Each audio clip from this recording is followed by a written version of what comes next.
Welcome, everyone. This is Juan Soto, the host of Access User Groups Beginners Edition. You are at our regular monthly meeting every third Tuesday of the month, where we meet to go over beginner topics in Microsoft Access. I'm a Microsoft Access MVP. I also host the Access with SQL Server group, which is the second Tuesday of the month. So this is the third Tuesday. We also have some other great chapters for meetings throughout the month, such as Access Lunchtime, which Crystal Long hosts with Maria Barnes. She's on this meeting today. Thank you, Crystal, for joining us. As well as we have Access User Groups for Australia and England. And so we invite you to join it. And also Access Pacific. I think I mentioned that. George Hepworth, who hosts that group, is also here with us. So we got quite the roster of people here, also some Access MVPs. I appreciate all you guys coming out to support us. I have a very special guest tonight. His name is Mark Edwards. He is a senior access consultant at the firm I lead, IT Impact. Mark, good evening. How are you? I'm doing great, Juan. Thanks for having me. Appreciate it. You bet. Tell us a little bit about yourself and how you got started with Access. Well, started out my technical career as an engineer at NC State and flew for the Navy in electronic. I got the electronic warfare designation. I did my first programming on the IBM AT machines in BASIC, doing some programming for the Navy, did some testing for satellite, the first desktop satellite software tracking program for the Navy, and then got out of the Navy and into software development. Believe it or not, starting out with Microsoft Office, learning basic programming in Office. And I started with Excel 5 and Access 2.0 back in the mid 1990s and worked from there all the way up, added SQL Server and all web and everything else to it as we went along. And now I'm doing intensely complex Access and SQL Server applications, and also extracting a lot of folks out of Excel help. So we've been at it for quite some time. Thank you. Thank you very much, Mark. Now, your topic today is to go over the different field types you can pick for your access table. It's a important decision that every person has to design to choose. There's a wide range of field types, and it's important that you understand which field type to pick under which situation. So, Mark, take it away. All right. Well, I am going to share my screen. And while I'm doing that, if you folks will, in the um, chat, if you'll let me know uh, how much experience you have with Access, what your experience with, if you know SQL Server, if there's Excel in there, then let me know about that. Because we are going to, since this is uh, Access, we're going to go over all of the Access data types that you can use in tables because this is primarily Access. Now, as we go through, we'll be talking about the ones that we're going to use for pure Access. And also, if you're going to be using Access with SQL Server, there's some things you need to know about data types, which ones to use, which ones not to use. And we're also going to talk about the ins and outs of the usage of these different data types on forms, reports, things of that nature, and some of the pitfalls. I do a lot of helping folks on Experts Exchange with Access, and there's always somebody who's having problems with not understanding why they've got HTML in their text uh, fields. They can't understand some of the other things that are going on with it. So we'll talk about all some of the pitfalls and things to watch out for on Access. But that's the main thing that we're going to look at. I've got the chat here, and I'll be interrupting if anybody does have questions. But we had two people respond to our poll. Crystal, who's been using Access for quite some time and is looking forward to your explanation. And George, Hepworth, who's been using it since 1990s, and now Shonda, who's been using it since 1996. We got a few veterans and a couple Access MVPs on the call because I know Adrian's been using it for many years as well. Right. Now I'm using Microsoft Access 365 with Office 365. And that is a little bit different from some of the earlier versions. As Access has gone along, they've made some changes in the data types and some of the other things that have gone along.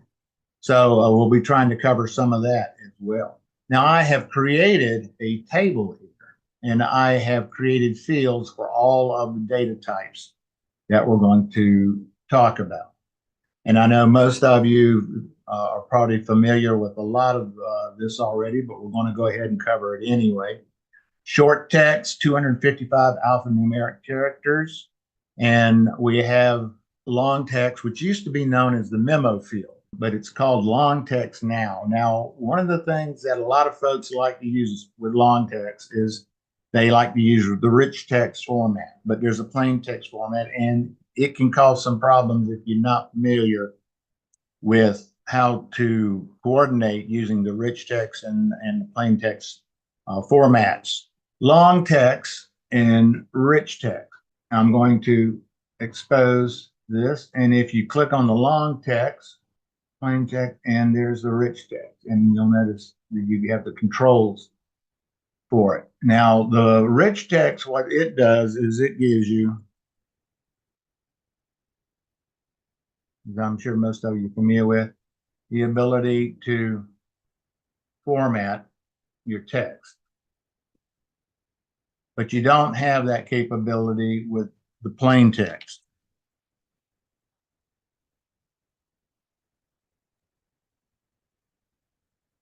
Highlight it, plain text. Now, if you're new to Access, you're wondering why not just use long text rich every time, right? Because it gives you the advantage of having different fonts and colors. So why You would you can, not just use long text rich? well, you could, but the problem with long text rich is it has the HTML tags in it, and you have to be careful of what you do. Some folks in forms, they will have a plain text box or memo field, and they'll attach it to a rich text box. And when they do that and they highlight and make their text, add the formatting to the text, what they end up doing is seeing the HTML tags in their boxes when they do that. And that causes some confusion. Now, all of a sudden, they need to get all that stuff out of there. I'll do here is we've got a form, and I'll go ahead and pull this out. Give you an example of this form. We'll do short text. We'll do a plain here.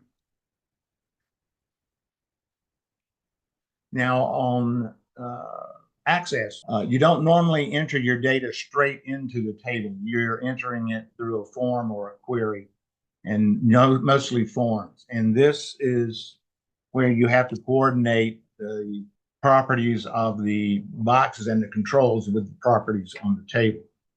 I will put the same thing in both.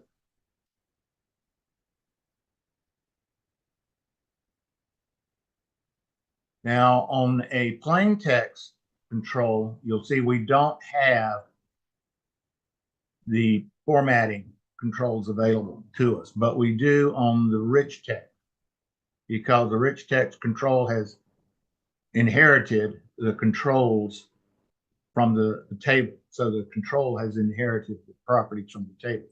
So we've got that now. And if we come over here, if we close and open the data. What does that mean, inherited from the It table? means inherited. It looked at the properties of another component and set those properties to the same properties as a component. Okay, So it inherited that property. I see. I got a little sidetracked there.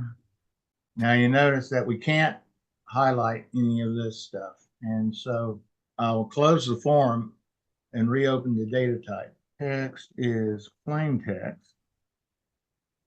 And long text is normally in this plain text, when we do that, we get the HTML tags, but I'm not getting that. And I'm getting the whole text is red instead of just what I highlighted.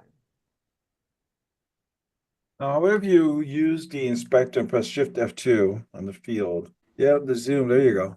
Yep. Okay. So that'll work with any field on a form or a table, right? If you run out of Yeah. space, you want to see everything in the field, especially when you have a long paragraph. Now, Crystal Mesa has a comment in the comments here. Says important difference between plain text and actual value with HTML text shows up in VBA. So I think what she's saying there is the actual value with HTML will show up when you inspect the field using VBA, Visual Basic for Applications. Okay. Thank you, Crystal. Exactly, or also a query. Okay. And what I'm finding out is this is the first time that I've done the form, put the data in, then open the table, and I don't see the tags. What I see is red. Microsoft has made it easy for you to not have to worry about the HTML itself. You'll just see the results of your formatting. Right. And but if you ever do see the HTML in the text box, that's the reason why it hasn't coordinated the plain text, and it's picking up the HTML characters from the control on the form, and it's put them in the Fair table. enough. Fair enough. All righty. Now, for numbers, there's a whole bunch of number types, but the ones that I like to use are the long integer, the double, and the decimal. And the others, I don't really worry about. There's the byte type, and you can find it down here in the field size, the byte and the integer, which are shorter than the long integer. So you can get overrun or overflow issues with that. So I like to use the long integer because it can accept larger numbers. You don't have to worry about having errors due to sizing anything. I don't use Integer, single. I mean, you're probably asking yourself, why do we have integer and long integer? Because back when Microsoft Access first came onto the scene, we had PCs that had 2 MB of memory, 2 GB of memory.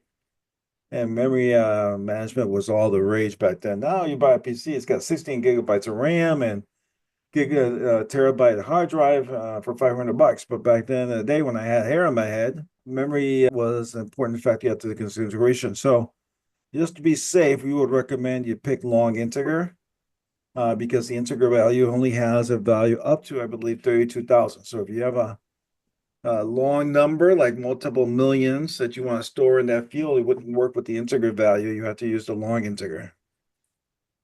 Right. So to keep it simple, so you don't have to worry about any overflow issues, just use a long integer. Don't worry about integer or byte, that you can run into problems with that. Double is a very large floating point. In decimal, we like to use that for large numbers for when we need accuracy for things like currency and financial calculations. For the decimal types, you have a precision, which is the number of digits that are in the number. You have a scale, which is the number of decimal points, how many digits you have to the right of the decimal point. And that's different from decimal places, which it's a format of what shows, but the scale is what is actually calculated and actually stored on the decimal types. One of the things I wanted to mention about numbers, when you have data that is numbers like zip codes and phone numbers, you want to put those into text fields. You don't want to put them in the number fields. Number fields, they will drop off leading zeros. And the general rule of thumb is if you're not performing, even though it's a number data, if you're not performing mathematical calculations on it, you're not going to be summing up zip codes. You're not going to be dividing phone numbers or anything like that. So even if it's all numbers, it goes into a text field. That's the rule of thumb that we like to use for Well, phone for numbers. example, social security numbers, you want to preserve the formatting with the dashes, right? So 3 digits Yeah. dash, 2 digits dash. If you And want to you, store those digits in the field, you want to pick the text field, because if you're not careful, you use a number field, it might actually do the subtraction for you, thinking that you yeah, want to subtract the field values. and you can use the formatting property of the field to put in the dashes, even and store just nothing but numbers in. So those are some examples of where you would take numbers and put them into text fields. Okay, date time. Here in Access, if you put just the date in the date time, and I am going to put this over here, just put a date in the date time, it will display just the date. In SQL Server, you've got a date field which displays just the date, and you have a date time field, and it will always display date and time, even if the time is 0. And this, in Access, you'll find that you can always, if you enter just a date, it will display just a date, but also if you put in a time, it'll display a time. But that date time is fairly easy. Currency fields are good to use. It's got the fixed decimal point on there, and so currency is you don't like to use singles and doubles for financial things, but currency is maintains its accuracy and access. The money type in SQL Server doesn't. So, but in Access, the currency type is good to use for accuracy for financial transaction. The yes/no field is simply yes or no. You want to make sure that you have a default value on this so you don't have any nulls when you do enter it, because if you like, that can cause some problems. So you want to have a default values for your yes no fields, but those are just simple byte type fields. And an auto number, which is a one field in which is automatically populated. You don't have to do anything to it. It automatically populates. Access, when you set a number to auto number, a field to auto number, it will automatically make it the primary key. What is a And primary key again? well, a primary key is a unique indexed field that can be used as a primary key, and those primary key values are used as foreign keys in other tables. Well, they're unique, right? They're unique values. They don't They're repeat. unique values. If you And you, start with an auto number, what number would you start when your first record? on auto number, Yeah. well, it starts with 1. Starts with 1 and then 2 and That's then 3. So every record has unique value assigned by Access. right. The primary key by definition means that there's no repetition of the value. So there's always going to be a record named 1 for the field, and 2 and 3, unless you delete the record, which you can do, but the number never comes back in Access. So if I go in and I create 10 records and I leave record 3, when I create another record in that table, it would be the record number 11. It would not be the missing 3 number that I deleted earlier. You always want to have an auto number field on your table, even if you use another field as your primary key. You might have an invoice number, um, uh, order number, and you use those as the primary key field. But even if you do use one of those, you want to have an auto number on your table. One of the great things about auto numbers is it does it sequentially, uh, labeling each of the records, so you can get a idea of the chronological order in which they were added to the table. That helps out a lot. You can go straight to the most recent record using the auto number field, find out which one was added last. It helps out a lot. That thing is very helpful. Uh, in fields where you want to immediately go to the records and find out which ones were recently added. Now I'm going to use the auto number field to demonstrate captions. Now I recommend that you don't use the caption property on fields, because the primary thing is you lose control of your aliases on queries. For example, here I've put the caption auto-num on the auto number field. And if I go to,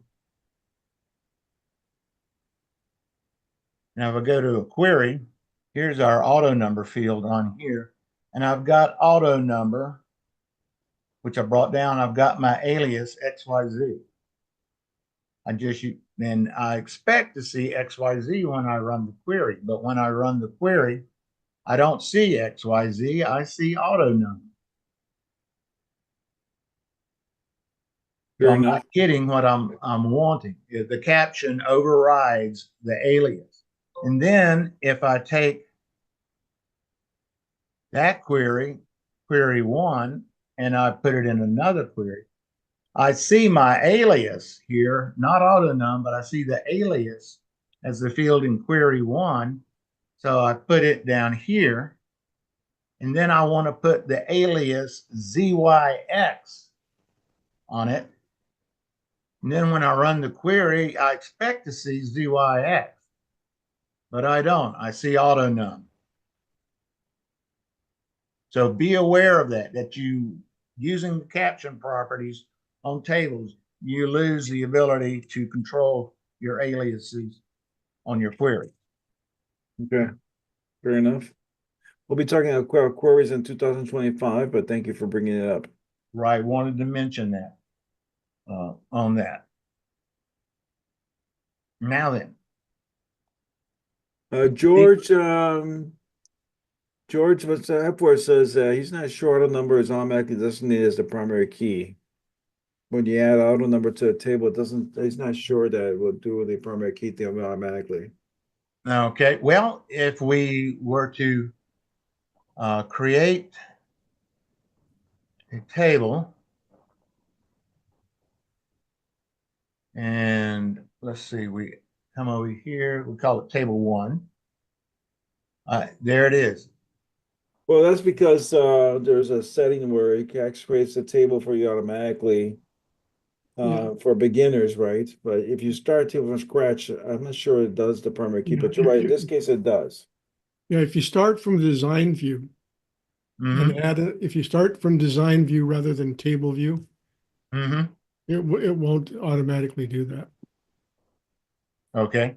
If you do create, if you go create and then in table design, not table, but in table design. Okay. All righty. Here it will not. Okay.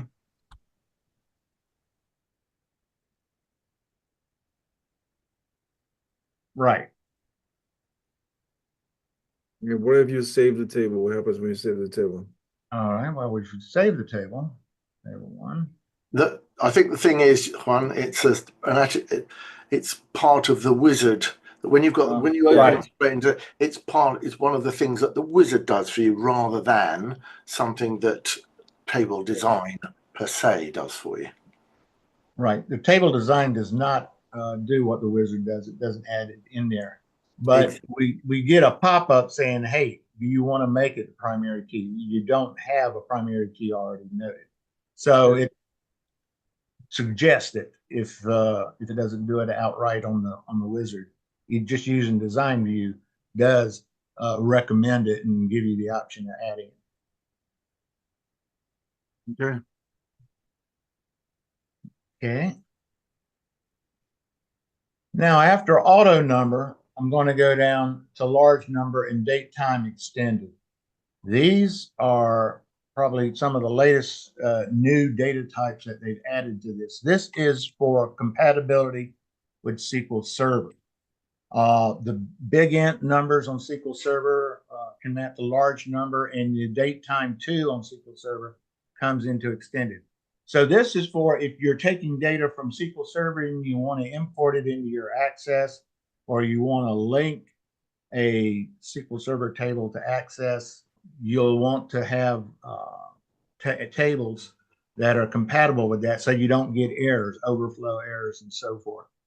And so you can add the large number and the date time extended data types. Now, if you do that, one of the things you got to remember to do is you go to Options on your current database, and you've got to go down here to the data type support option. The data type support options, you check support large number and support date time extended in order to make those effective, because what it does is, since they're new and it's something you use with Access 365, if you check these boxes, you will get a pop-up that says, hey, your Access file is about to be made a Access 365 file, and therefore, if you had created it in Access 2010 or it's an earlier version, it will no longer work in that earlier version. It will only work in Access 365.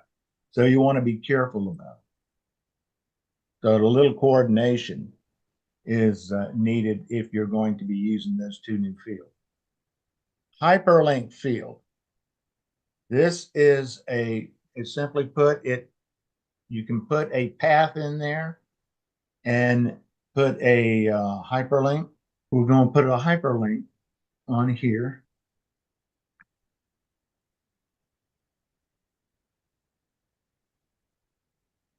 And it takes us straight to, you can't see it because I've only got that one thing, but it will open the File Explorer and take you straight to that folder. That's what a hyperlink does. Now, if you're designing for SQL Server, the fields we're dealing with now, the hyperlink, calculated, attachment, and OLE object, and the others, they're not things that you find, they're not compatible with SQL Server. So these are fields that you only use with Access only.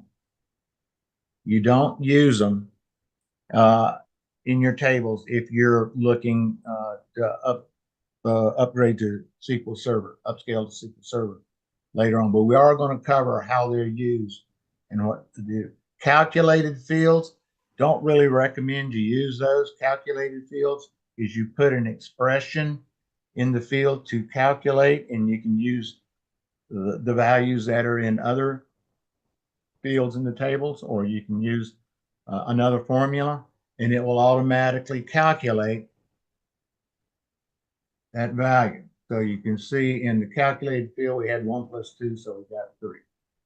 Calculated fields don't transfer to SQL Server at all.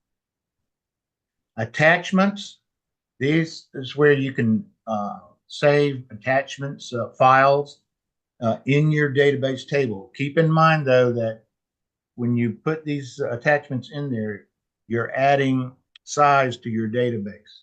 And so you can quickly run out of size on your Access database using the attachment field.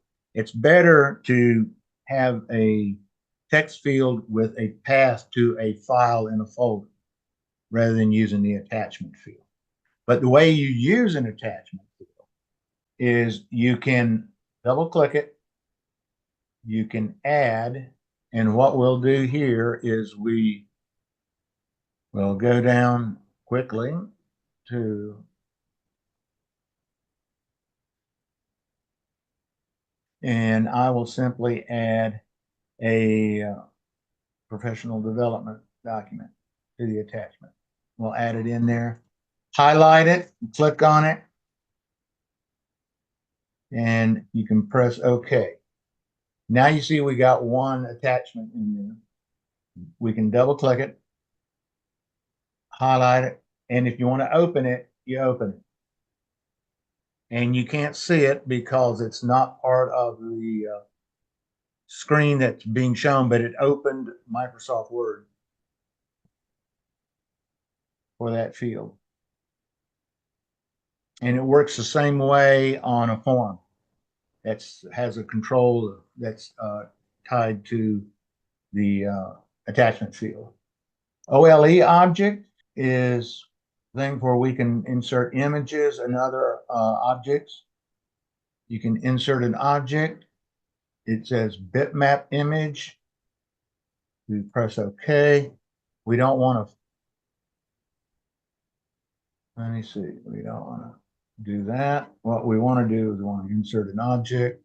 We're going to create from a file, and we're going to do a bitmap. There's my bitmap.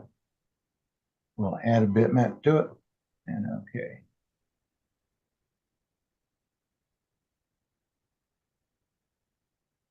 And there you can see when we double click it, it opens it up and shows it. That's what an OLE object is used for. Now, lookup wizard is the last one I'm going to talk about. Well, before you do, Crystal does have a comment regarding the OLE. Mm-hmm. Tool installed on the OLE object needs to render. Can be different on different machines. I think what she's saying there, if you OLE object to an Adobe PDF, you want to make sure you have the Adobe program installed. Right. You do along have those lines. right. Whenever you embed file, you want to make sure whenever somebody else is using this, they have to have the program installed in order to be able to open that file. If they don't have Word and you've got a Word file in there and you double click it, it's going to come up and say, hey, can't open it. It doesn't have the application needed. So there can be some problems in doing that, embedding things that people can't open, which is common issue with the OLE embedding things in this type of field. Last but not least is the lookup wizard, which can also be known as a multi-value field. That's what it used to be called. When you select the lookup wizard, what it does is it gives you the ability to put a drop down on it. And I recommend that you don't use this to create drop downs, because this drop down is overrides what other drop downs you might have on your form on combo box. You would have to take that combo box and tell it to not inherit if you wanted to use a different drop box on your forms combo box rather than what is the one that's in the field. But we can add our own combo box, put on the fields that we want.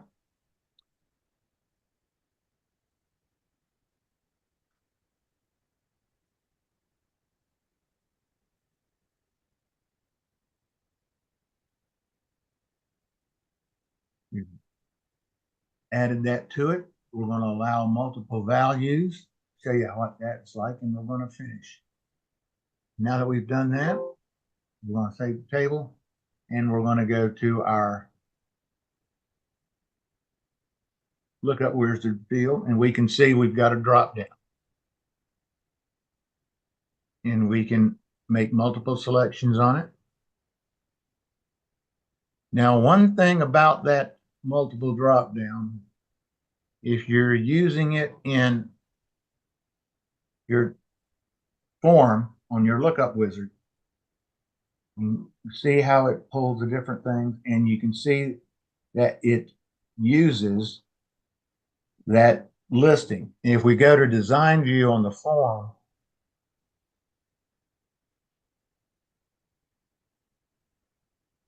lookup wizard, you'll see that it has the row source as a value list. Now, if we were to do some modifications, give it a different value list,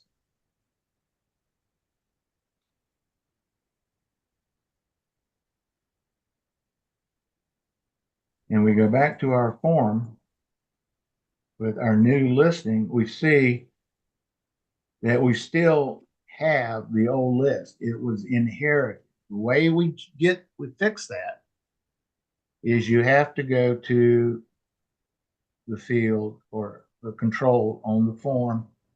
You have to go to the inherit value list. You don't want to inherit it from the table. You want to use your own. So we say inherit, no. And then once we've disengaged that,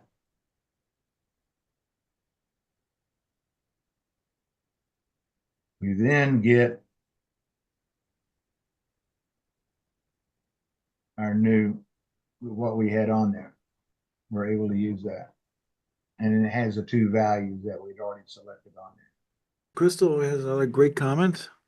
She agrees with you not to use the lookup wizard, but to have control. Some table is stored somewhere. We should make it ourselves. I think she's saying about the lookup wizard should be something you should look up yourself instead of using a wizard. Right. You use a combo box on a form, because in Access, the real power is don't spend too much time worrying about the table and the field names, because in Excel, you're used to putting detailed heading, column names and stuff on your spreadsheet. But in Access, table names should be simple. The data types should be simple, and you use your forms, your reports to control and your queries to control everything else, your aliases, your labels, and so forth, to get the results that you want. It's very powerful. When I was building Excel Hell applications in my early years, I had thought there had to be some way easier to do this instead of having to keep track of all the formulas, references, and things that you were afraid to touch it because you thought you might break it. But then when I discovered Access and tables and queries, only thing I ended up using Excel for was to import data from or export data to as a report. All the data processing was done in Access, and it made it super simple, lot less prone to accidents and miscalculations and things of that nature. And so I am a big champion going to folks who are having problems in Excel with complex Excel applications and getting them changed over to Access, which is something I just did with a company in Charlotte, North Carolina. They had an elaborate system of a whole bunch of Excel workbooks, a couple of dozen. They're all tied together to create a payroll generation program, and we converted all of that to an Access application, pure Access application, front end and back end. And now they are able to get ready to process their payroll, import the data simply, and do some checks on the data, and spit out their payroll in about a couple of hours after they get their last import data. When it used to take them 4 days of nothing but going through all those spreadsheets trying to update everything. So it can really help out to convert any extensive Excel applications to Microsoft Access. That's one of the ways you can really benefit from Access, is simplifying Excel issues. And you can also use Excel or Access to create tables, do them right, and then you can use the Access upsizing wizard to export the tables to SQL Server. That's another use for Access. I do that all the time. I like doing that. Makes it a lot easier to create databases in SQL Server using Access and the upsizing. Any questions now? I wish I could see the chat window. I cannot see it. We have no questions other than Crystal with the last lookup wizard agreed with you on the lookup wizard, but no questions. So you're clear to move on. Okay. Okay, at this point, I think we've been at it probably about 45 minutes. Correct. Right. And at this time, basically, that's really the data types for tables that we've got. That covers all of the data types that we've mentioned here. I'll be glad to answer any questions about anything else, why we do something a certain way. But that is that's it in a nutshell. We've covered them all. All right, so if anybody has a question or comment, please say so, either in the chat or unmute yourself and join us in the meeting. While waiting for people to decide if they're gonna have a question or not, a couple of things. Number one is field names. We went over this when we created tables last month. You want to make sure you have no spaces in your field. You can include spaces, but there will be a problem later on. So always recommend no spaces. If you notice that Mark has a field name called number_long integer, so you can use the underscore if you need to. Always a good idea to name your field so it has some sort of a moniker of what it's used for. So for example, TXT telephone, TXT fax, right? What understanding is that when you see TXT fax, it's a text field and it's for a fax number. Now I'm old school. I like to use a prefix for TXT for text, LNG for long, DTE for time. It doesn't, the date and time, it doesn't have to be that way. You don't have to use prefixes. I use them all the time, but it's always something that there's a lot of debate in the database community whether or not to use a prefix for your field names.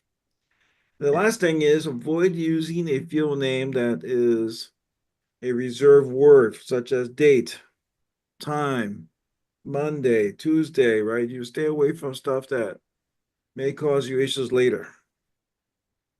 So when picking date, your field types, always have a understanding of what your data is going to be. If you don't have any understanding what it is, your best bet is to use the text field because that will take numbers, dates, anything, right? Text field by definition will take anything on there. Anything. Anything. So if you're when in doubt, use the text field. Otherwise, you can always start with a text field and change it later to something else, although that in itself has some issues as well. So your friend here is to try and see if you can look at the data you're going to put in the table. Like I like to tell my students, know the answer first and then ask the question, right? So look at your data in Excel or data you're importing from another system. And by just the nature of seeing the data, you can probably tell what field type it is. That's a skill that you'll learn over time. The only way you're going to learn is by doing. I do want to talk a little bit about the yes, no field again. And the bit field. The bit field by definition is 0 and 1. Yes, no is a Boolean true or false. I believe internally it's stored as what values, yes or no. Well, the default value is no. However, you want to make That's a value of 0, but the right yes 0 value or is -1. -1, yes. Yeah, and it's also known as true or false or yes or no. And True. it's interesting that you bring that one up because some people say it's just a crippled integer field because it can't have a null. Because it can do what? It can only be true or false. It cannot be nothing. It cannot be null. It cannot be null, yes. Now, what is null, Crystal? What does that mean, null? No value. So what is the difference between a null value and an empty value? Well, in VBA, null means no value. So if you're in code and you're dimensioning values and variables to hold them, only variant can actually hold null. All the rest of the values actually have a value. However, tables, you can have a data type of text and you can have null, which means it's not a value. It's not a zero-length string. There is absolutely nothing in there. Nothing has been entered. So the thing with yes or no is you look at a checkbox. Is it yes? Is it no? Well, maybe you haven't decided yet. Well, there's no way to say I haven't made up my mind unless you can hold a null. Very good. Thank you for the explanation. I also want to go ahead and put this table back in design view. I do want to mention that you can require fields having a value, right, or required. So there's a property in each file that's called required. I'm not sure if you mentioned that or not. In the presentation, I can't remember. But if you click on these fields, see one of the properties of the field at the bottom there is called required, yes or no. If you use that to yes, it's going to require a value on any field you use that yes to. All right. Any other questions, comments, or observations? One of the things that I get concerned with is it allows zero length string in the field. I prefer to make that a no. That way I don't have to worry about zero links getting in there.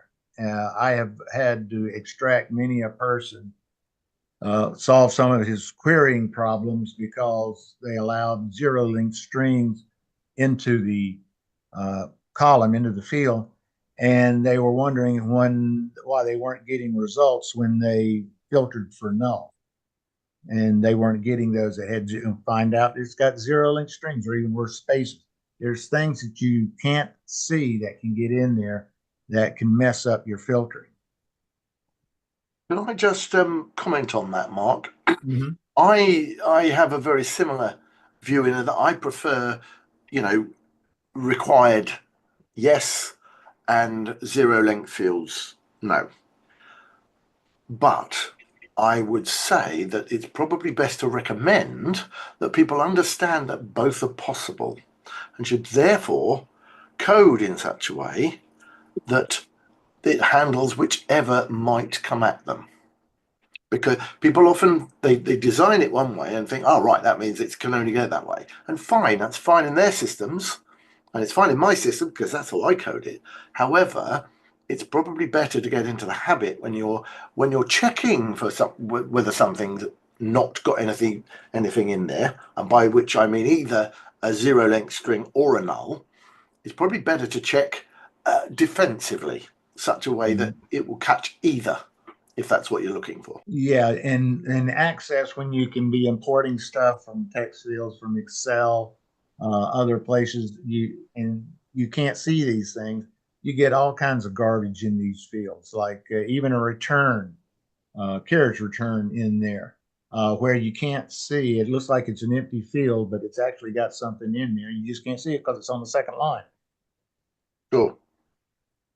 So there's all kinds of things. So we end up picking a lot of garbage, and I spend a lot of time working with developers and other folks, admin folks at companies, just trying to help them get a handle on their data that they've got and why they're seeing certain things that they are not expecting to see.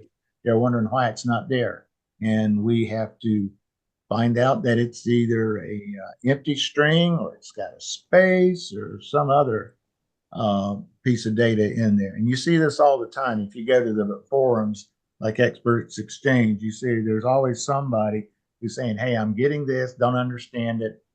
And it's not until they post a copy of their data on the forum and we can take a look at it and we run all these tests and say, oh, you've got a bunch of spaces or you got a bunch of empty strings in here. This is why you're not getting this stuff. So things that are hard to see, things they can't see, those trip a lot of folks up a lot of times. And that's why I go back to saying when you have a clear understanding of what's possible, then you're in a better position. And if you code for that, I mean, not as you say, it's not all coding. Sometimes it's investigating. Sometimes it's, having a look with your eyes at data. And that's always difficult if you've got non-printable characters. So there are non-printable characters. You have to find, ways of checking for that to make sure that it's not what it looks like, but is what you expect or know to be there.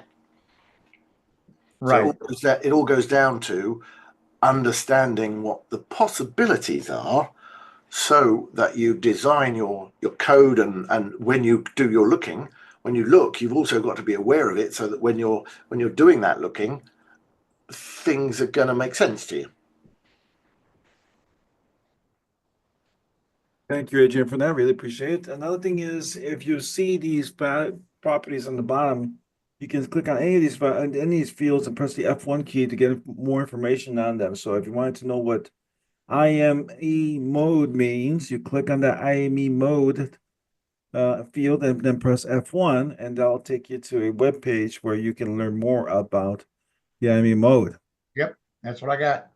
So George Hepworth has mentioned something about short text field. George, you want to mention your comments there regarding short text? Yeah, excuse me. I just wanted to mention, you might want to briefly touch on field size and what your recommendations are for how many characters is enough. I mean, you've got 255. What are your thoughts on that? Well, 250, it used to be 50 was the default, and lately they've gone to 255. And I recommend for most folks not to worry about the field size. Keep it at 255. It's not going to be that big of a deal in Access. But if you want to change the number of characters, you can. Just be aware that if you do try to put a larger value in the field than it's going to handle, you're going to get an error message that something's being truncated or some other error message where the data amount is not compatible with the maximum amount of data that you can put in there, or the data type isn't compatible with the type of data that you're trying to put in there. But field size, I know we used to, I mean, I grew up on Access 2.0 and also SQL Server 6.7 and 7.0. So back in those days, we were really concerned about field size and trying to squeeze every bit of memory and space that we could out of things. But with the massive computing power nowadays on these things, the 255, I just usually leave it at that. And if you want to make it smaller, you can, but I'm happy with leaving it at 255, not worrying about having to set field size. That's my personal. Do be aware that if you give a field size of 255, but have 3 records, one with 10 characters, one with 2, and one with 5, you will not be using that 255. Right. It will assign space as needed, and if you've got 10 characters in a string, then it'll use that space whether you've got 255 available or 20. Right. No? Yeah. And It doesn't save size. Yeah, you've got a lot of the stuff that you've done recently with these things, as far as being able to automatically set it. Access is one of the most forgiving implicit pieces of software out there. It does a lot of things for you. You can take a number and put it into a text field, append a number field into a text field, and Access will take it. It'll allow you to do that. And you try to do that in SQL Server, and it'll say, hey, sorry, the data types don't match. It's not a problem. You can't take a number field and put it into a text field. But in Access, you can. It's very, very, and it spoils a lot of people because of that. They won't get into other things like SQL Server, and then they wonder why in the world they're having all these problems, because they didn't have a problem in Access, but they do in SQL Server. So it's not as forgiving. SQL Server isn't forgiving. Access is wonderfully forgiving. It's a really great little program, and especially good. It's nice for beginners who are learning how to handle databases to break things in. They're not confounded and having so much discouragement from having all these issues pop up. Access takes care of it for them. Crystal, you wanted to add something to that? One, I'm not sure which comment you're looking at, but overall, I think, thank you, Mark. Thank you, Juan. This has been a really interesting session. Oh, and with that, we'll just say thank you to our special guest, Mark Edwards, and also for everyone who came here today. If you are watching this on YouTube, we want to see you at our next event in January. We meet every third Tuesday of the month. And it's not the same thing, watching and recording and then watching it live, because live we can answer your questions. And we loved having you in our next meeting. You can register at AccessUserGroups.org/accessbeginners. as well as join other groups. And you can always consult the calendar at AccessUserGroups.org/calendar. Finally, you can join us on LinkedIn. I have a group called Access Beginners, AUG Access Beginners. Just search for AUG Access Beginners and join us on the LinkedIn group where you can submit your questions, provide feedback, and give us topics that you'd like to see covered in the future. Once again, Mark, thank you very much for joining us today. Thank We you. appreciate it. And good evening and happy holidays to everybody. We'll see you in January. Thank you so much, everyone. Bye-bye. Thank you.